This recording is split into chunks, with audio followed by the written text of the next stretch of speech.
Donc, chacun à votre tour, vous allez être philosophe et client. Et donc, durant la consultation, l'objectif va être d'identifier les résistances. Alors, pour les observateurs notamment, et aussi ben, pour le philosophe et le client, il peut identifier ses propres résistances, hein.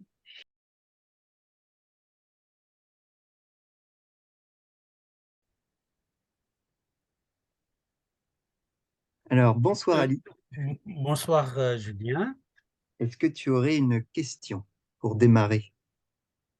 Oui, Je t'écoute. pourquoi on a peur de l'échec? Alors, pourquoi on a peur de l'échec? Est-ce que tu as peur toi-même de l'échec, Ali? Oui, j'ai peur de l'échec. D'accord. Et alors, du coup, je me pose une première question. Pourquoi dans ta question, tu as dit pourquoi on a peur de l'échec, justement, en désubjectivisant un peu ta question. Et là, en l'occurrence, tu me dis que toi-même, tu as peur de l'échec. Pourquoi tu n'as pas dit pourquoi est-ce que j'ai peur de l'échec? C'est que pour rendre l'échec, vivre l'échec différemment. Alors, excuse-moi, j'ai pas saisi, j'ai pas C'est compris que le. pour ne plus avoir peur de l'échec. Oui. Et alors, pour ne plus que toi, tu aies peur de l'échec, Oui, eh bien, qu'est-ce que tu fais? je, j'essaie de réfléchir ce qui fait peur aux autres aussi de l'échec. D'accord. Est-ce que est-ce que c'est un besoin chez toi, ça, de pouvoir sortir de toi pour essayer de te penser? Oui, parce qu'on vit dans une société. D'accord? Et là, tu viens On est encore tous influencés d'utiliser. par Et un tu as vu, environnement. Ali, tu as utilisé le on encore. Tu as dit on vit dans une société. Donc, en fait, moi, je- je- j'identifie un problème. C'est-à-dire que tu te cherches, toi, euh, voilà, à travers ce on un peu universel, là, ce on généralisé, comme ça. Tu dis on est une société, mais quel est l'inconvénient de ça pour toi qui te cherches? Tu as raison, je vis dans une société, donc je suis pas, pas contraint, mais il est bien naturel que j'en tiens compte du contexte dans lequel je vis. Mais si tu cherches, toi, pourquoi, pourquoi est-ce que tu as peur de l'échec? Voilà. Bah, alors, je te pose la question. Pourquoi, d'après toi, de façon courte et claire, pourquoi toi, Ali, tu aurais peur de l'échec? Pourquoi tu as peur de l'échec? D'accepter plus facilement le jugement de l'autre. Alors, j'ai posé la question, pourquoi as-tu peur de l'échec? Et tu m'as dit pour accepter plus facilement le regard de Parce l'autre, que c'est ça? c'est vrai, parce que j'ai du mal à Ah, accepter le jugement de l'autre. d'accord. T'as vu ce que tu as observé un peu ta réponse n'était pas très claire. Il manquait, il manquait la petite causalité là qui expliquait. Oui, D'accord. Est-ce que tu pourrais me refaire la phrase du coup qui commencerait par j'ai peur de l'échec et, et qui a. j'ai peur de l'échec parce que je crains le jugement de l'autre. D'accord. Donc ça veut dire que le jugement de l'autre est absolument abominable et il dirait d'Ali qu'il est quoi d'ailleurs? Qu'est-ce que ce jugement-là a de si terrible? Qu'est-ce que tu risques? Qu'est-ce qu'on pourrait dire de toi? C'est que ça touche la compétence, ma compétence, ça touche ma façon de faire, ça touche ma façon de penser. D'accord? Qu'est-ce que tu choisis parmi ces trois choses que tu viens de me dire là, ces trois concepts? Qu'est-ce que tu peux choisir qui te paraît le plus important? Je dirais mes compétences. Tes compétences, ouais. Et d'ailleurs, est-ce que tu vois un point commun peut-être entre la compétence, la pensée et, tu m'en as dit un troisième, La façon de faire. la façon de faire, ouais. Est-ce que tu vois un point commun entre ces trois choses? Il y a un lien.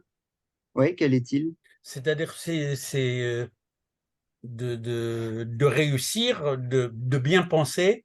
Ouais. Lorsqu'on pense bien, réellement, on arrive à acquérir des compétences. Et quand on a des compétences, on peut bien faire aussi. Mhm.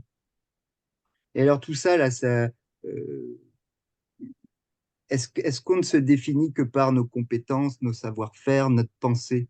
Est-ce qu'il n'y a que ça qui nous définit?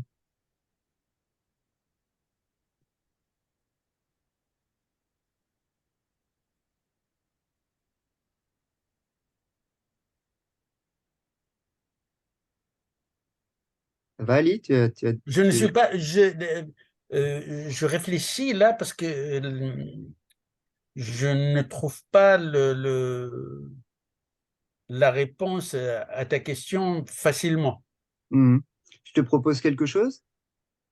Mais je t'en prie, je t'en prie. Les, les- Si tu peux peut-être, m'aider, oui. ouais, la personnalité, les valeurs, toutes ces choses-là. Pourquoi est-ce que quand on te parle d'échec, tu amènes toujours, enfin tu amènes en tout cas en premier vers, ces compétences-là, ces savoir-faire, ces choses qui ont été acquises, qui sont, voilà, tu, tu- tu- pourquoi pas vers la personnalité par exemple ou, Là, je fais la part des choses. C'est-à-dire que l'échec, c'est vers beaucoup plus de quelque chose de concret, mais pas des valeurs. C'est-à-dire par rapport à des actions, par rapport à des faits, d'accord, pas par rapport à des valeurs humaines ou des convictions. ouais, donc de rater Je quelque fais la chose. part des choses entre les deux. Je fais la Mhm. différence entre les deux. D'accord. Donc, quand tu me poses la question, pourquoi a-t-on peur de l'échec, tu es vraiment du côté de la compétence, des savoirs, de la pensée, des... D'accord. Voilà. Quel serait le risque pour toi si, voilà, quelqu'un émet un jugement sur toi et dit, Ali a raté? Qu'est-ce que ça fait?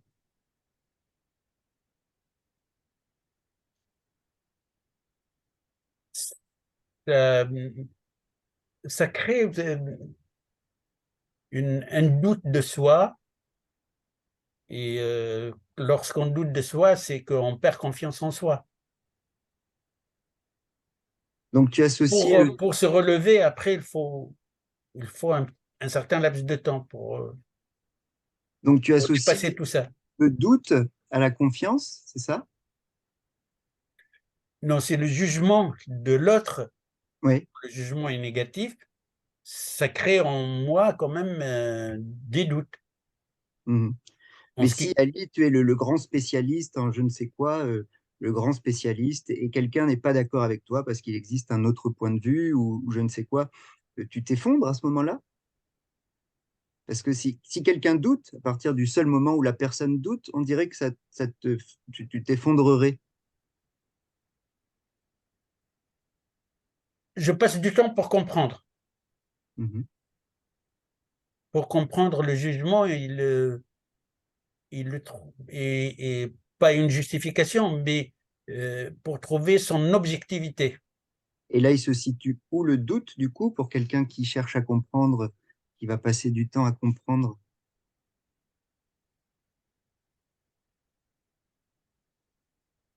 Parce que le fait déjà de passer du temps à comprendre le jugement, et pas le justifier, mais prouver son objectivité, c'est Mhm. une perte du temps quand même. On aurait pu passer à autre chose. C'est-à-dire, j'aurais pu gagner du temps pour avancer. Mhm. Mais à partir du moment où quelqu'un doute de toi, Ali, il va falloir que tu passes du temps à essayer de comprendre ce doute. Ouais. Est-ce que tu pourrais imaginer une situation où tu court-circuites ce mécanisme et où finalement quelqu'un doute de toi et tu dis non, je suis vraiment pas d'accord, très sûr de toi, ta confiance. C'est possible Voilà, ça d'imaginer ça ou pas? je fais tout pour arriver à ça. Ça arrive ou pas? Ça Jamais? arrive, ça Ça arrive, arrive. Alors, ça ben, dans arrive. ces cas-là, est-ce que tu as un exemple peut-être? Oui, pardon. Après, on arrête là après, ok? Ouais. Est-ce que tu as un exemple, Ali, de moments où c'est arrivé, un moment où tu dis non, non, là, je ne doute pas, j'ai confiance. Un exemple, là maintenant, je n'arrive plus à relativiser et ne plus douter. Alors, attends, je comprends pas. Est-ce que tu peux me redire? J'arrive là maintenant, parce que bon, je n'ai pas en tête un exemple à te donner, Oui, mais je relativise là maintenant. Je suis arrivé à relativiser, oui. ne plus Là, maintenant, douter aujourd'hui. et passer plus de temps pour comprendre. D'accord. Bon. Ok, on va arrêter là. Est-ce que tu veux conclure, Ali? Ou on passe tout de suite aux résistances qu'on a vues? Euh, Moi, je trouve qu'il m'a posé des questions qui m'ont laissé réfléchir et m'assurer, c'est ça ce que je cherche, m'assurer que le jugement, en définitive, on doit l'accepter sans, pas l'accepter, mais passer outre et avancer sur son chemin. Ok. Donc, tu Voilà. as aimé ce petit dialogue. Moi, j'ai aimé, j'ai bien apprécié. Ouais.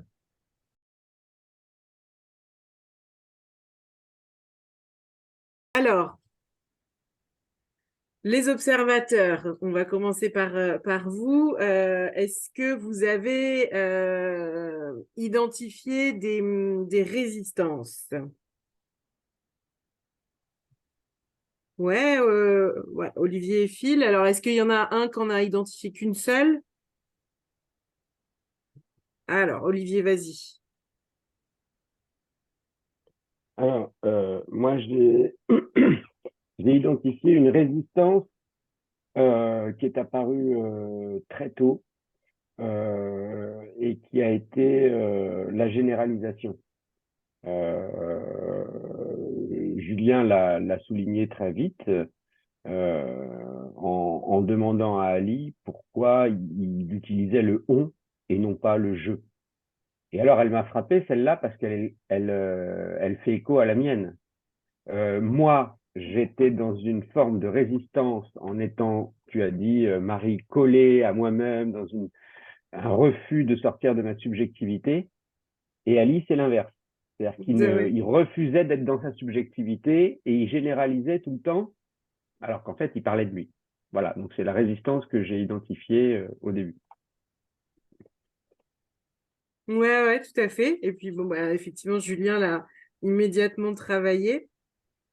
Tu l'as remarqué, toi, Ali, aussi? Oui, oui, absolument. Et ça, J'ai c'est utilisé tout de suite le jeu après. Oui, mais Donc, pendant le dialogue, tu regarderas la vidéo. Plusieurs fois, Julien formulait des questions sur toi, où on attendait une réponse avec je quelque chose, et tu répondais au général. Je pense que c'est assez prégnant et profond chez toi, cette, euh, cette façon de t'abstraire, en fait. Ok.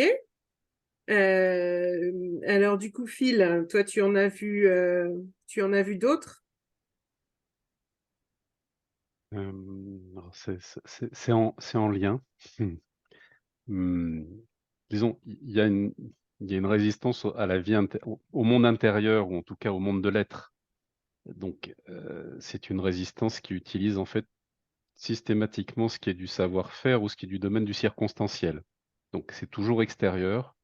Donc ça commence par le on et ensuite, beh, c'est bien naturel, il y a besoin de comprendre le mécanisme des choses, bon et toute la notion de l'échec et donc la consultation en général met en évidence qu'il y a une résistance à,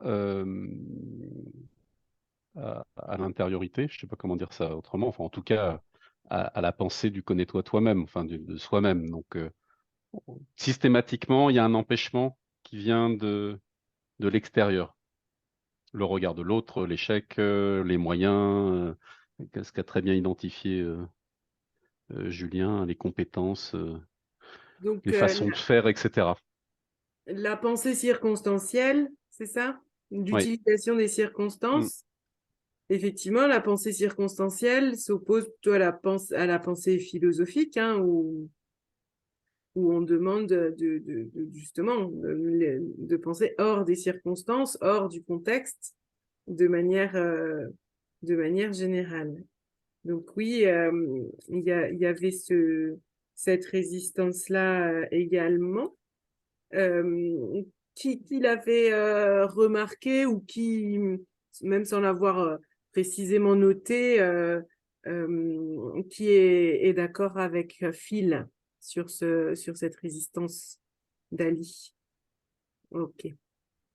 Ali, toi, tu remarques ça chez toi ou c'est quelque chose qui te surprend?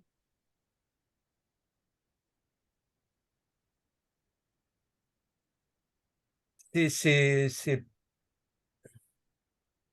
Mais moi, c'est plus psychologique, plus profond, moi, je trouve. Parce que quand je parle de, de, de, de doute, quand je parle j'essaye de comprendre quand même, d'aller au-delà de circonstances, de ce qui est superficiel, pour aller creuser et comprendre pourquoi ce jugement me pose réellement problème. Oui, mais est-ce que tu as compris ce qu'a dit Phil? Ben, c'est toujours par rapport à l'autre, par rapport à ce qui est contextuel plutôt que... C'est ça ce que j'ai compris. Oui, mais cette utilisation des circonstances, par exemple, enfin, il y avait quelque chose d'assez prégnant sur lequel Julien t'a fait travailler. C'est sur cette notion d'échec que toi, tu as associé aux compétences et au savoir, donc à quelque chose de très circonstancié. Et Julien t'a dit, mais finalement, c'est à ça que se résume, se résume ton être. Et tu as eu beaucoup de mal à trouver autre chose et des valeurs,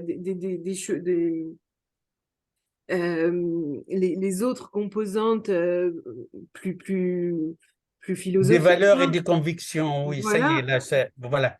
Là, ça, oui, je suis plus convaincu de... Oui, là, oui. hein. Donc mais Julien t'a fait travailler justement cette résistance, hein. C'était très bien mené. Oui. Et d'ailleurs, moi j'ai noté une autre résistance, c'est que justement au moment où Julien t'a dit mais compétence, penser, sa façon de faire, est-ce que c'est là tout ce qui nous définit? Et là, tu as eu un long silence. Et ce silence-là, c'est une forme de résistance aussi. Le silence, c'est une forme de résistance, hein. Et justement, bah, sûrement parce qu'il se passait des choses dans ta tête à ce moment-là. Je ne sais pas si justement tu as eu une petite dissonance cognitive, mais voilà, il y avait ce silence et qui peut-être le passage de l'aspect circonstanciel à la pensée philosophique. Tu te, tu t'en souviens? Oui, Tu te oui, souviens de ce qui oui, s'est très passé bien. dans ta tête là au moment de ce silence ou pas? Oui, je lui ai demandé même de m'aider. Oui. Tu, tu, toi, à ce moment-là, qu'est-ce qui se passait dans ta tête? C'était le vide ou au contraire ça se bousculait ou tu étais en train de comprendre quelque chose? J'essayais de comprendre quelque chose. Ouais. Ok. Très bien. Est-ce que Julien, toi, tu as noté une résistance ou... Ben, Non, ouais, la plus flagrante, moi, c'était le on du départ. Hmm. Là, ouais, ouais, ouais. Ok, alors Phil, vas-y.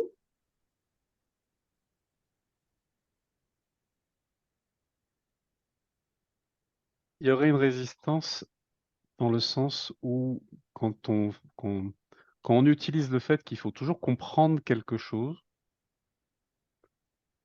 ce qui est mis en jeu, c'est le fait que on va résoudre les problèmes en les comprenant. Il faut les comprendre. Et donc, si jamais on les comprend pas, ben, on a une excuse. Donc, par rapport aux propositions de Julien, ben, il était toujours, oui, mais moi je veux comprendre, là je suis en train de comprendre, il faut que je comprenne. La, la- la notion de comprendre devient un obstacle à la prise de conscience. Voilà. Donc c'est utilisé, et effectivement, dans un cadre philo, dans le fond, on pourrait s'arrêter dans le sens de dire la personne travaille sur la raison. Bravo Ali, tu veux comprendre quoi. Et mais alors du coup, c'est comme si à partir du moment où on disait ça, on pouvait plus rien dire derrière quoi. Oui, Donc et effectivement, dans cette obsession de comprendre, c'est une obsession du contenu et or la conscience, elle est plus dans l'attitude, dans l'existence. Elle n'est pas que dans le contenu des choses. Donc, ok, oui, c'est une bonne résistance, effectivement, le comprendre qui fait obstacle à la prise de conscience de soi, ouais, ok.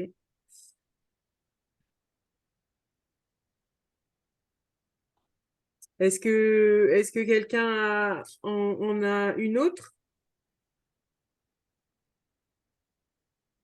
Bon, alors on en a déjà pas mal.